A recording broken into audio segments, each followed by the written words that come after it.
Et si je vous disais que le Maroc, souvent qualifié de ville bleue parfaite pour les cartes postales, est sur le point de réécrire l'avenir géopolitique de l'Afrique?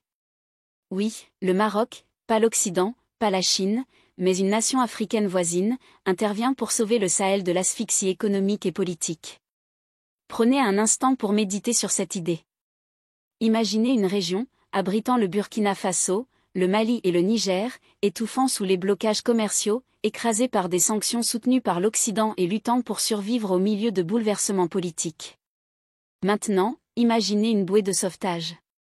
Pas une aide offerte par les grandes puissances mondiales avec leurs conditions implicites, mais une main tendue par un pays voisin animé par une vision d'une véritable solidarité africaine. Voilà exactement ce qui est en train de se produire. Mais comment cela va-t-il se concrétiser? Explorons ensemble. Le Sahel est familier aux épreuves. Pendant des décennies, cette région a été à la merci de la géographie, de la politique et d'un système global qui semble conçu pour la maintenir dans une lutte perpétuelle. Le Burkina Faso, le Mali et le Niger, riches en ressources naturelles mais pauvres en infrastructures, sont depuis longtemps piégés dans un cycle de dépendance. L'absence d'accès direct à la mer les a forcés à compter sur leurs voisins pour le commerce, un arrangement coûteux et précaire qui n'a fait qu'empirer avec le temps. Et puis, les coups d'État sont arrivés. Ces dernières années, les prises de pouvoir militaire dans ces nations ont transformé une situation déjà fragile en une crise totale. La CEDEAO, soutenue par des puissances occidentales comme la France, a répondu par une avalanche de sanctions visant à restaurer la démocratie. Sur le papier, l'objectif semblait noble. En pratique, les résultats ont été catastrophiques. Les blocages commerciaux ont paralysé le commerce.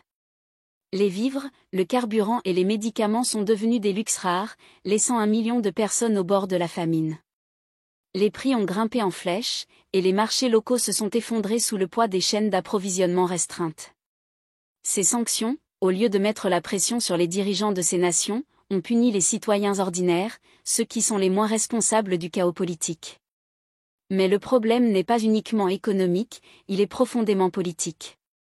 Depuis des années, les puissances occidentales utilisent l'aide et les accords commerciaux comme des outils d'influence, maintenant les nations du Sahel sous leur coupe.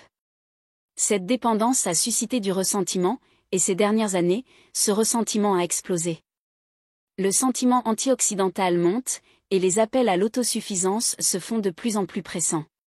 C'est un moment de vérité pour la région, qui exige des solutions audacieuses et immédiates. C'est là qu'intervient le Maroc. Alors que l'Occident tergiverse dans des débats, le Maroc passe à l'action. Tout a commencé avec l'alliance du Maroc avec Torror, puis avec un plan centré autour du port de Dakhla, un projet d'infrastructure d'1 milliard de dollars qui promet de connecter le Sahel à l'océan Atlantique. Le Maroc offre une bouée de sauvetage sans conditions implicites. C'est un geste de solidarité, une solution pragmatique et un coup de maître stratégique, tout cela à la fois. Mais pourquoi le Maroc? Pourquoi maintenant? Et comment ce plan fonctionne-t-il exactement? Lorsque le roi Mohamed VI a annoncé le projet du Maroc de connecter le Sahel à l'océan Atlantique, ce n'était pas qu'un simple projet d'infrastructure, c'était un coup de génie stratégique. Au cœur de la vision marocaine se trouve la résolution d'un problème qui a défini les luttes du Sahel pendant des décennies, son isolement. Mais ce plan ne consiste pas seulement à déplacer des marchandises d'un point A à un point B, il s'agit de redéfinir la manière dont les nations africaines interagissent, commercent et se développent ensemble. Le port de Dakhla est au centre de cette initiative, un projet d'1 milliard de dollars situé sur la côte atlantique sud du Maroc. Plus qu'un simple port, Dakhla est conçu pour être un véritable hub d'opportunités. Sa localisation n'est pas un hasard. Positionné pour combler le fossé entre l'Afrique du Nord et l'Afrique subsaharienne, il offre une passerelle idéale pour les nations enclavées comme le Burkina Faso, le Mali et le Niger pour accéder aux marchés mondiaux. Mais voici où l'ingéniosité marocaine entre en jeu. Le port n'est qu'une pièce d'un puzzle beaucoup plus vaste. Autour du port de Dakhla se développera un réseau de routes, de chemins de fer et de zones industrielles franches qui connecteront directement le Sahel à l'Atlantique. Ce n'est pas un projet isolé. C'est un écosystème complet conçu pour stimuler le commerce, attirer les investissements et favoriser la diversification économique. Imaginez un agriculteur au Burkina Faso qui cultive du mil, l'une des cultures les plus importantes de la région. Actuellement, transporter ce mil vers un marché mondial implique de naviguer dans un labyrinthe de frontières, de tarifs douaniers et de casse-tête logistiques. Une fois arrivé à destination, le coût du transport a absorbé la majorité des profits. Mais, grâce à l'infrastructure mise en place par le Maroc, cet agriculteur pourrait transporter son mil via des liaisons routières et ferroviaires efficaces jusqu'au port de Dakhla, où il pourrait être expédié directement vers l'Europe, les Amériques ou l'Asie. C'est non seulement plus rapide, mais aussi moins coûteux et plus fiable. Les zones franches industrielles autour du port de Dakhla sont une autre preuve de génie. Ces zones sont conçues pour attirer des investisseurs étrangers et locaux en offrant des incitations fiscales, des réglementations simplifiées et des installations ultramodernes. Imaginez une entreprise nigérienne qui extrait de l'uranium, l'une des ressources les plus précieuses de la région. Au lieu d'exporter des matières premières à des prix dérisoires, cette entreprise pourrait s'implanter dans la zone industrielle, raffiner l'uranium localement et exporter un produit fini à une marge bénéficiaire beaucoup plus élevée. C'est ainsi que l'on crée de la valeur et des emplois au sein de la région. Cependant, la vision du Maroc ne s'arrête pas à l'économie. Cette initiative vise également à construire la confiance et à promouvoir l'unité à travers l'Afrique. Pendant des décennies, le discours autour du développement africain a été dominé par des programmes d'aide occidentaux, dont beaucoup s'accompagnent de conditions implicites. Le Maroc renverse ce récit. En intervenant pour aider ses voisins sans attendre l'approbation occidentale, le Maroc démontre ce que peut être la solidarité africaine en pratique. Il est également important de noter la finesse diplomatique derrière ce plan. Le Maroc n'impose pas sa vision au Sahel. Il travaille en partenariat avec ses dirigeants. En alignant ses efforts sur les priorités des pays comme le Burkina Faso, le Mali et le Niger, le Maroc cultive un sentiment de propriété partagée sur le projet. Cette collaboration n'est pas seulement pragmatique, elle est symbolique. Elle envoie un message puissant: les nations africaines peuvent et doivent résoudre leurs propres problèmes ensemble. Bien sûr, cette vision n'est pas sans défi. Construire les infrastructures nécessaires prendra du temps, nécessitera des ressources financières considérables et demandera une volonté politique forte. Il faudra également surmonter des obstacles logistiques, tels que la négociation d'accords commerciaux et la sécurisation des routes de transport. Cependant, si une nation est capable de relever ce défi, c'est bien le Maroc. Avec des projets réussis comme le port Tanger-Med, désormais l'un des plus grands et des plus efficaces ports de la Méditerranée, le Maroc a prouvé qu'il pouvait transformer des plans ambitieux en réalité tangible. Alors, que signifie tout cela pour le Sahel? En termes simples, c'est une bouée de sauvetage. Mais c'est aussi bien plus que cela. L'initiative marocaine ne se limite pas à résoudre des problèmes immédiats, elle vise à créer les fondations d'une prospérité à long terme. Dans le contexte de l'Afrique, cette évolution s'inscrit dans un changement plus large, une transformation des mentalités et des priorités. L'un des leaders qui incarne ce changement est Ibrahim Traoré, le jeune président de 35 ans du Burkina Faso. Dynamique, audacieux et sans complexe face aux normes occidentales, Traoré est devenu le visage d'un mouvement cherchant à libérer l'Afrique des chaînes de la dépendance étrangère. Son soutien à l'ambitieuse initiative atlantique du Maroc dépasse le simple alignement politique, il s'agit d'une déclaration audacieuse selon laquelle l'Afrique peut résoudre ses propres problèmes sans attendre des aides de l'Occident. L'ascension de Traoré a été fulgurante, alimentée par son engagement en faveur de la souveraineté africaine. Sous sa direction, le Burkina Faso s'est détourné des programmes d'aide occidentaux traditionnels pour s'aligner avec des nations partageant les mêmes idées, prônant l'autosuffisance. Pour Traoré, l'initiative marocaine correspond parfaitement à sa vision. Il ne s'agit pas seulement d'un soulagement économique pour le Burkina Faso, mais aussi d'un exemple pour tout le continent. Lors d'une conférence de haut niveau à Marrakech, Traoré a loué sans réserve le projet du port de Dakhla et la vision plus large du Maroc, le qualifiant de bouée de sauvetage pour le Sahel. Il a souligné que cette initiative est une étape cruciale pour sortir de l'isolement économique et tracer une nouvelle voie pour la région. Mais Traoré ne se contente pas de discours, il passe à l'action. Sous sa direction, le Burkina Faso a déjà commencé à former des groupes de travail pour coordonner avec le Maroc la mise en œuvre des infrastructures nécessaires. Cette approche pragmatique et déterminée est emblématique du style de leadership de Traoré, centré sur des résultats concrets. Ce qui rend l'implication de Traoré si significative, c'est le poids politique qu'elle représente. Dans une région minée par l'instabilité et la méfiance, son soutien confère crédibilité et élan à l'initiative marocaine. Cela envoie un signal clair au monde et aux populations du Sahel. Il ne s'agit pas d'un autre projet de développement condamné à stagner dans la bureaucratie, mais d'un mouvement soutenu par des acteurs réels, une urgence tangible et un potentiel concret de succès. Traoré n'agit pas seul.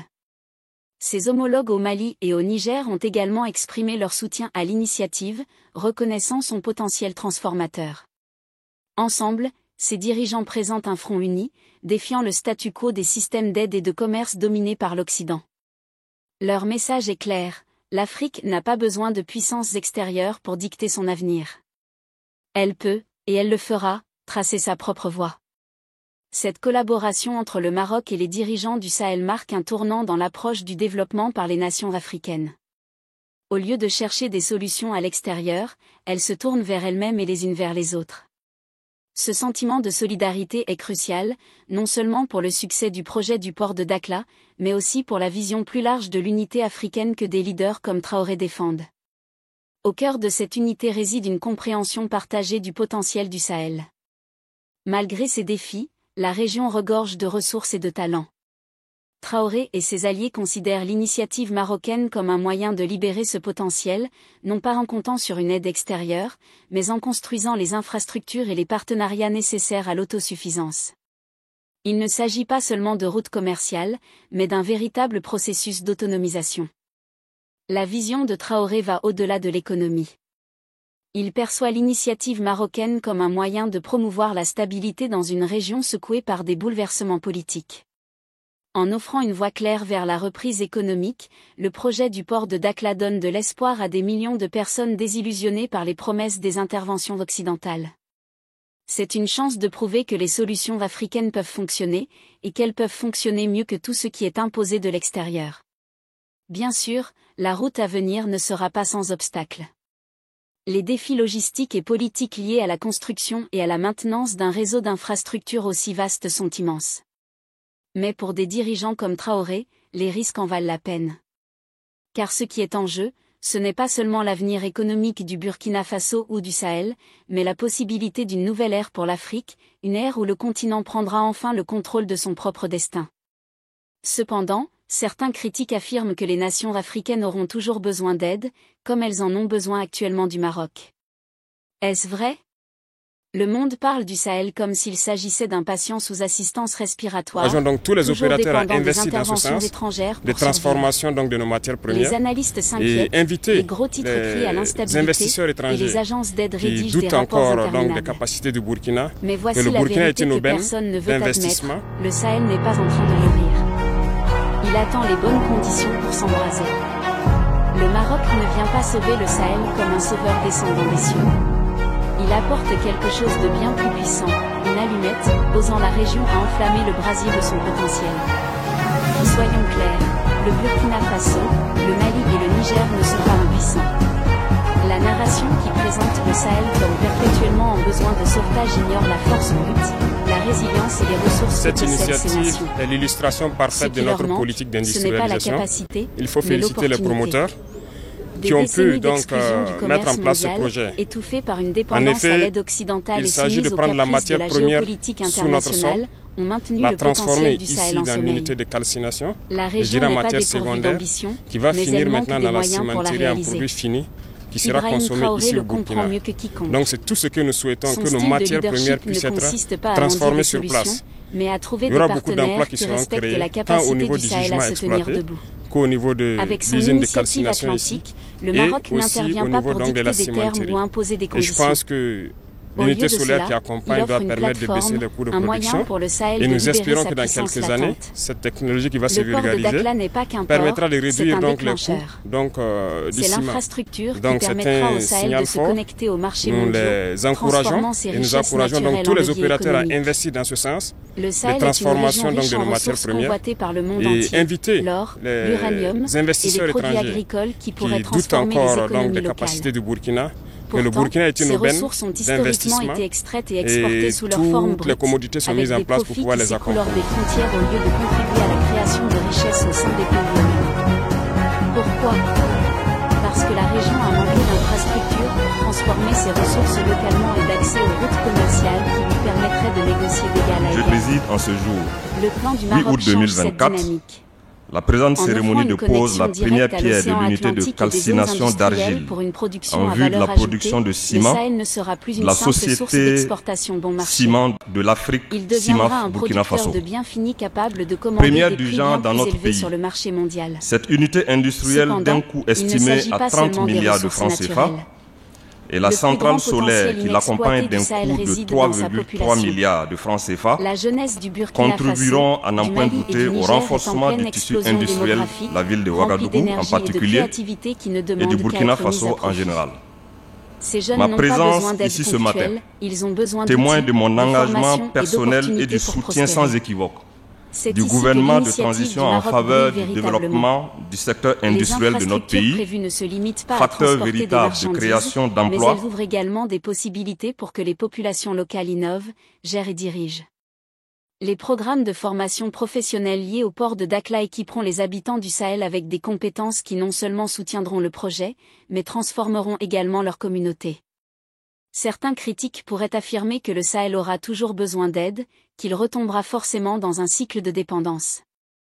Mais cette vision sous-estime la résilience de ses habitants et l'élan qu'apporte l'autonomie. Le Maroc n'offre pas une aide extérieure, il fournit les infrastructures permettant au Sahel de prendre les rênes de son propre destin. Il ne s'agit pas de créer une nouvelle dépendance, mais de poser les bases d'une indépendance durable.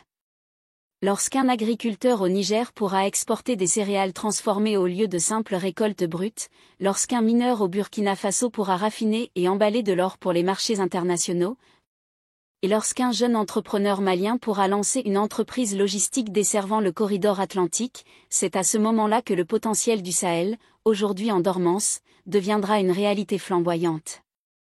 Il y a également une puissance symbolique dans ce partenariat. L'approche du Maroc envoie un message fort, l'Afrique n'a pas besoin de chercher des solutions à l'extérieur. En collaborant avec ses voisins, le Maroc montre que les nations africaines peuvent se soutenir mutuellement de manière à la fois autonomisante et respectueuse. Le Sahel n'a pas besoin de sauveurs occidentaux.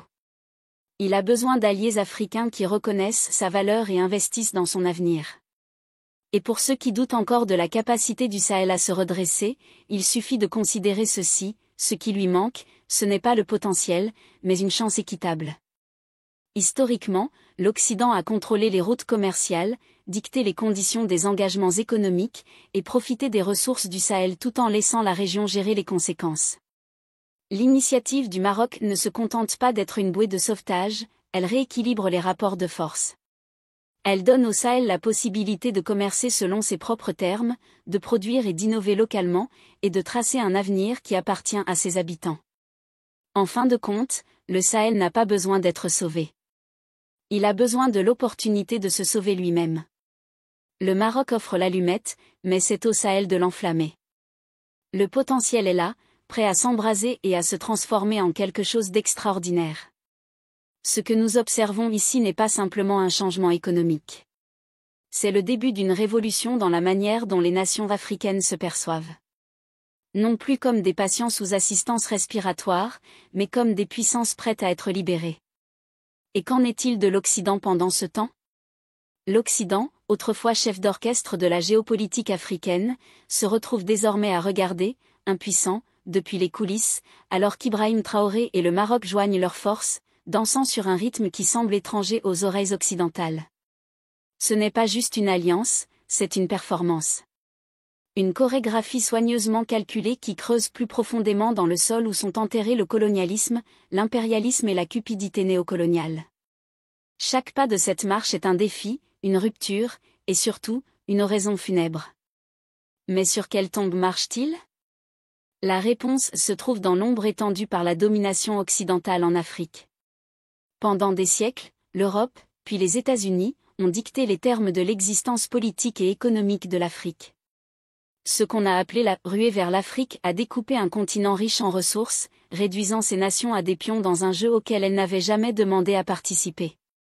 Le colonialisme peut avoir officiellement pris fin il y a des décennies, mais ces fantômes persistent sous la forme de dépendance économique, d'accords commerciaux exploitants et d'un flot incessant d'interférences extérieures déguisées en aide. Traoré et le Maroc ne se contentent pas de construire des routes commerciales, ils procèdent à un exorcisme. En contournant les systèmes contrôlés par l'Occident et en créant des alternatives enracinées dans la solidarité africaine, ils chassent les fantômes d'un passé brisé. Le port de Dakhla n'est pas qu'une infrastructure, c'est une déclaration. Il affirme que l'Afrique n'a pas besoin de l'approbation occidentale pour prospérer. C'est une nécrologie pour les systèmes qui ont maintenu les nations africaines dans la subordination aux puissances étrangères. Pendant des décennies, l'Occident s'est présenté comme le sauveur de l'Afrique, intervenant avec des programmes d'aide et de développement qui faisaient souvent plus de mal que de bien. Mais ces bouées de sauvetage étaient toujours attachées à des cordes, tirant les économies africaines dans un réseau de dépendance. Aujourd'hui, le Maroc et le Sahel coupent ces cordes, choisissant de construire leur propre voie vers l'indépendance, une route directe qui ne nécessite pas la validation occidentale. Le rôle de Traoré dans cette transformation ne doit pas être sous-estimé.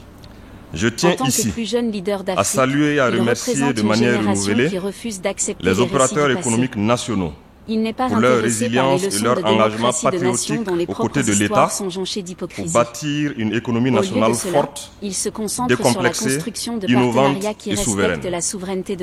J'associe à cet hommage tous les investisseurs et partenaires privés étrangers qui font fi de certains mauvais clichés sur notre pays pour prendre part activement aux investissements et à l'essor économique du Burkina Faso.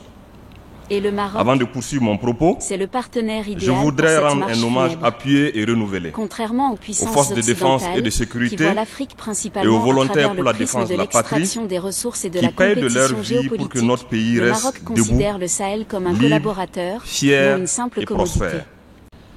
Mesdames et messieurs, au-delà de la production d'argile calcinée, cette usine devrait avoir une ambition de révolutionner l'avenir industriel de notre pays dans le domaine de la cimenterie.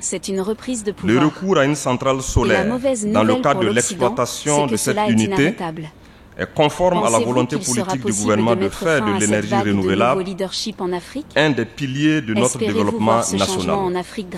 Je salue cette approche d'exploitation et je me félicite de l'idée de reverser à la Sonabel le surplus de la production d'énergie de la centrale solaire destinée à la CIMAF. Distingués invités, mesdames et messieurs, l'entreprise CIMAF dispose d'une expérience déjà reconnue en matière d'investissement structurant. En effet, les activités de l'entreprise auront un impact socio-économique à travers notamment la promotion de l'emploi